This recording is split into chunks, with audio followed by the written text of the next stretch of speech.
오늘 2편을 만들도록 하겠습니다. 유튜브 보다가 또 충격 먹었습니다. 진짜. 각건배님, 매 6.25 참전용사를 비하하시는 겁니까? 그것 때문에 저희 할아버지가 우셨습니다. 지금 누굴 비하하는 겁니까? 6.25 전쟁이 난 북한의 남침으로 시작된 것입니다. 하지만 수많은 이산가족가 사상자가 안 됐으며 남과 북이 갈라졌고 이산가족이 많이 생겼다고 합니다. 제가 그 증거에 대한 6.25 전쟁에 대한 영상을 틀어드리겠습니다.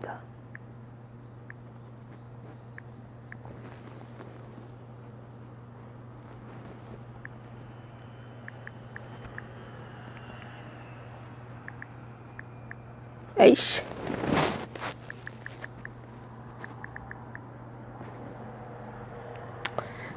참고로 이건 추천을 남기도록 하겠습니다. 영상 설명란에. 자,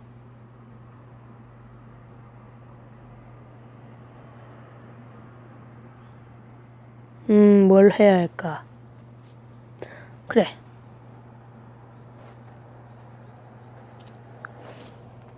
설민석 박사님의 선생님의 말씀을 듣도록 하겠습니다.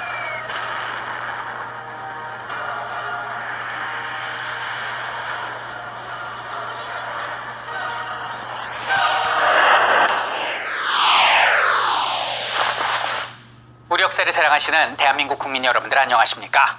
한국사 전문가 설민석입니다. 이번에는 인천 상륙작전이라는 영화로 여러분들을 찾아뵙게 됐습니다. 인천 상륙작전, 작전명 오퍼레이션 크로마이트. 이곳은 6.25 전쟁 당시에 열세에 몰려있던 우리가 전세를 역전시켰던 가장 대표적이고도 위대한 사건인데요. 상륙작전에 얽힌 우리가 몰랐던 이야기, 그 비화들을 지금 하나하나 전해드리도록 하겠습니다. 이거네. 잘못 들었습니다. Oh my goodness, look at this. You look amazing. 우리 역사를 사랑하시는 대한민국 국민 여러분들 안녕하십니까? 한국사 전문가 설민석입니다. 이번에는 국제시장이라는 영화를 통해서 여러분들을 만나 뵙게 되었습니다. 국제시장은 1950년 발발한 한국전쟁부터 지금까지의 이야기를 다룬 현대사가 되겠는데요. 먼 옛날의 이야기가 아니라 우리의 아버지, 어머니, 그리고 할아버지, 할머니들께서 직접 몸으로 겪으셨던 가슴 뭉클한 이야기입니다.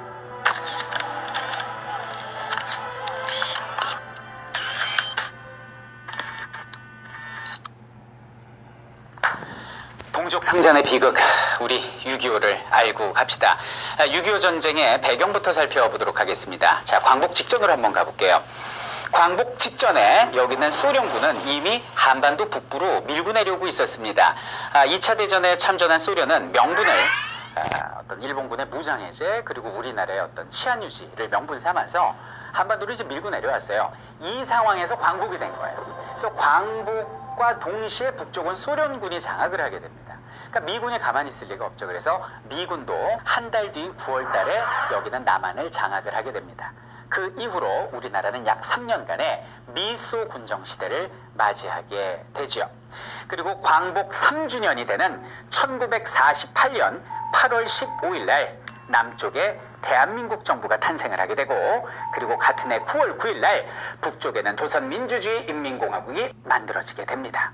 그러다가 이제 1950년 6월 달이 됩니다. 자, 근데 그 전부터 여기는 38도선 근처에서 어떤 그 서로 양측 간에 이제 총격전 정도가 있었습니다. 이런 상황에서 우리가 비상경계령을 내리고 있었는데 갑작스러운 북한의 평화 제스처에 우리가 순간 방심을 하고 비상경계령을 풀은 것이 50년 6월 24일이었어요. 그리고 전군의 약 3분의 1의 병력이 외박 혹은 휴가를 나가 있는 틈에서 적들이 선제 공격 기습을 한 거죠. 38도선 전역에서 그들이 밀고 내려옵니다. 우리는 탱크가 단 한 대도 없었는데 그들은 소련제 탱크 T-34를 몰고 수백 문의 자주포를 밀고 내려오면서 우리를 유린해 갔습니다. 단 3일 만에 서울이 함락되게 되고요. 한 달여 만에 여기는 낙동강 라인 안에 갇혀서 우리 자유진영은 제대로 숨을 쉴 수가 없었다. 자, 깜짝 놀란 것은 미국이었습니다. 그래서 유엔 안보리를 개최를 하고 그래가지고 거기서 도장 빵빵빵빵 찍고 유엔군을 파견하기로 결정을 하게 됩니다. 50년 9월 달에 메가더 장군을 총사령관으로 한 미국을 위시한 16개국 유엔 연합군이 우리를 도우러 부산으로 옵니다. 와봤더니 전황이 생각보다 심각하다고 메가더는 판단을 했습니다. 야, 이거 큰일 났네. 여기서 우리가 막바로 밀고 올라가면 좋겠지만은 그러면 아군 측의 피해가 클 것 같다. 그러니 적의 허를 찌르자 되는 거죠. 이렇게 서해안을 돌아서 저기는 인천으로 상륙을 하는 겁니다. 그래서 이렇게 보급로를 끊고 그 다음에 밀고 올라가자는 게 메가더의 작전이었죠. 그런데 이것을 미군 합참에서는 반대를 합니다. 그 이유가 무엇이냐? 우리나라 보면 이렇게 밀물 썰물 조수간만의 차가 크지 않습니까? 썰물 때는 상륙 자체가 불가능해요. 왜냐하면 간석지 갯벌이 4km가 펼쳐지거든요. 거기다 군인들을 내려놓으면 4km 진흙에 빠져서 걷지도 못하죠. 이거 불가능하다. 근데 메가더 장군이 되게 뚝심 있는 분이거든요.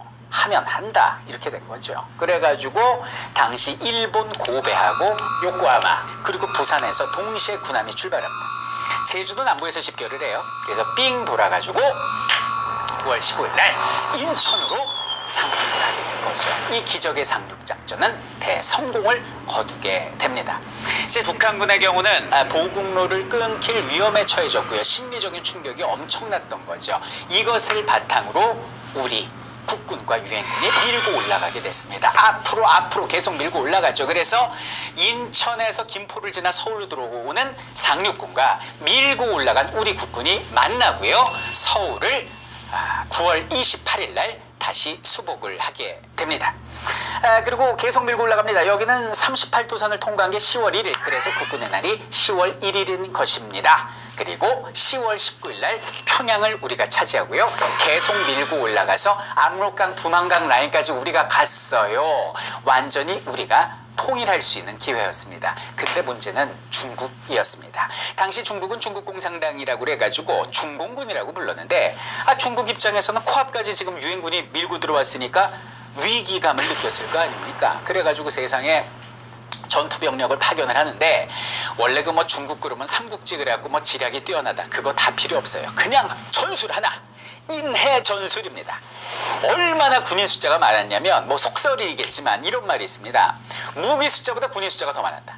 그래서 세 병사당 한 명만이 소총이 주어지고 나머지 2명한테는 피리하고 꽹과리를 줬다는 거 아닙니까? 그리고 실제로 이 사람들이 밀고 내려오는데 낮에는 제공권을 장악해가지고 이제 우리 유엔군들이 이제 조준 폭격을 해버리니까 땅굴을 파갖고 그 안에 숨어 있어요. 그때 중국군이 판 땅굴이 6,700km에 달하는 만리장성의 길이하고 같았다라는 말이 나올 정도로 땅굴을 많이 파서 밤이 되면 피리를 불면서 전진을 하게 됩니다. 무서운 거죠.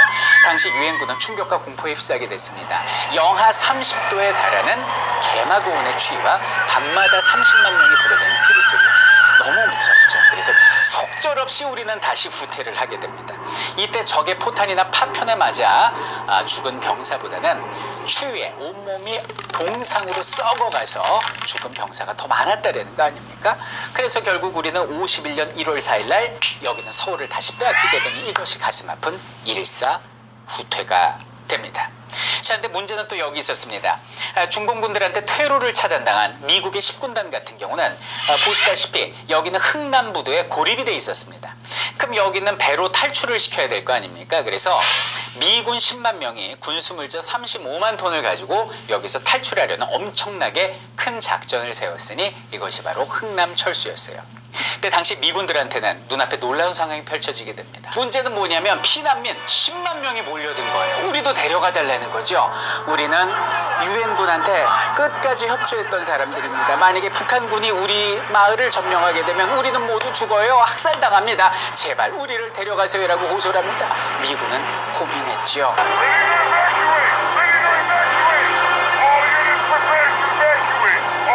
이때 그 민간인을 실은 마지막 배가 바로 메러디스 빅토리호라는 배가 되겠습니다. 정원이 60명밖에 안 됩니다. 화물선이거든요. 근데 승선 인원 중에 선원이 47명 있으세요. 그러니까 더 탈 수 있는 사람은 13명밖에 안 됩니다. 근데 그때 미 10군단장의 고문이었던 현봉학 박사께서 눈물로 호소를 합니다. 장군님, 라루 선장님, 제발 좀 도와주세요. 저 사람들 여기에 두고 가면 다 죽습니다. 저 사람들을 태워주세요 라고 얘기를 합니다. Captain, how many refugees can you fit on this ship? Sir? 군수품 다 버려. 다 내려놔. 이렇게 된 거죠. 그래서 25만 톤의 군수품을 버리고 그보다 몇 배 더 중요한, 몇백 배, 몇천 배 더 중요한 인간의 생명을 살리기로 결정하는 거예요. 그래가지고 승선 인원 60명인데 거기에 14,000명이 타요. 여기는 부두와 공장이 북한군의 손에 들어가면 안 되니까 이 지역은 폭발시켜 버립니다. 메로디스 빅토리오 같은 경우는 이틀간의 항해를 합니다. 그래서 부산을 거쳐서 거제도로 오게 되는데요. 누울 수도 제대로 앉을 수도 없는 비좁은 배 안에서 새 생명이 5명이나 태어나게 되죠. 이 아기들의 이름을 당시 미군들은 김치 1, 김치 2, 김치 3, 4, 5 이렇게 붙였습니다. 그래서 아이들 5명을 김치 5라고 불렀던 것이죠. 이틀 만에 크리스마스죠. 여기는 거제도에 도착을 했는데 놀랍게도 14,000명 중에 사망한 사람 단 한 명도 없고요. 오히려 인원이 5명 늘어 있었다는 것입니다. 자, 이것으로서 메로디스 빅토리오는 단일 선박으로 가장 큰 규모의 구조 작전을 성공한 선박으로 기네스북에 등재되었습니다. 자, 다시 전쟁으로 돌아가 보도록 하겠습니다. 일사후퇴로 태안반도 근처까지 밀렸던 우리 국군은 전열을 다시 가다듬어서 밀고 올라가기 시작합니다. 그래서 여기는 38도선 근처에서 교착 상태에 빠지게 되죠. 51년 3월부터 6월까지 3개월 동안 치열한 전투를 벌이게 됩니다. 자, 이러니까 중국이 자꾸 이제 소련한테 눈치를 준 거예요. 야, 소련 뭐 하는 거야? 너도 전쟁 참여해. 도와줘라고 이야기를 합니다. 당시 소련 같은 경우는 요 두만강 근처에서 공중 지원 정도를 해주고 있었거든요. 근데 소련 생각에 만약에 전쟁에 참여하면 이거 3차 대전이 벌어질 것 같은 거예요. 그래서 안 되겠다 그러면서 중재를 합니다. 소련이 휴전을 제의한 거예요. 야, 북한 중공 그만해. 그리고 너 저 한국하고 그 유엔군들 이제 그만해. 휴전해라고 제의를 한 게 51년 6월. 그럼 이때 휴전이 됐으면 피해가 덜했을 텐데 휴전 제의하고 2년 동안 전쟁이 계속됩니다. 이거 뭐 휴전선을 어디에 그어야 할지, 그리고 포로 송환은 어떤 방식을 취할지, 이런 문제를 가지고 양측에서 합의를 못 본 거죠. 애꿎은 우리 젊은이들의 목숨이 끊임없이 죽어나갔다 이런 얘기입니다. 그래서 결국 2년 뒤인 1953년에 휴전이 이루어지게 됩니다. 자, 휴전선이 그어졌습니다. 전쟁 끝났습니다. 전쟁의 피해는 심각했습니다. 양측 군인들의 사망자는 160만, 그리고 민간인 사망자는 대한민국 집계로만 99만, 그리고 10만의 전쟁고아와 수백만의 이상 가족이 생겨났습니다.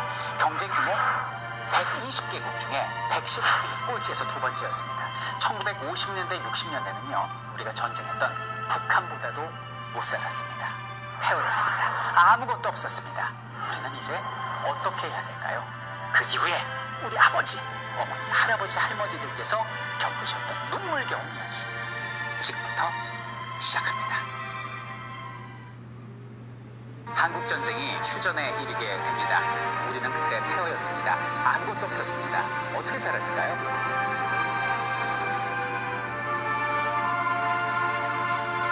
어렸을 때 그게 어떤 의미인지 몰랐는데 지금 나이 듣고 생각을 해보니까 너무나 가슴이 메인다.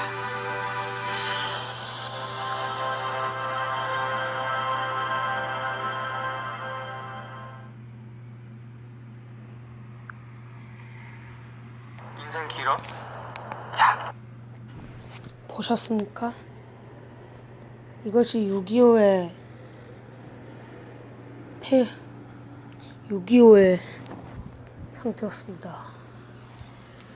당신이 이때 살았다면 어떻게 했을까요? 생각해보세요.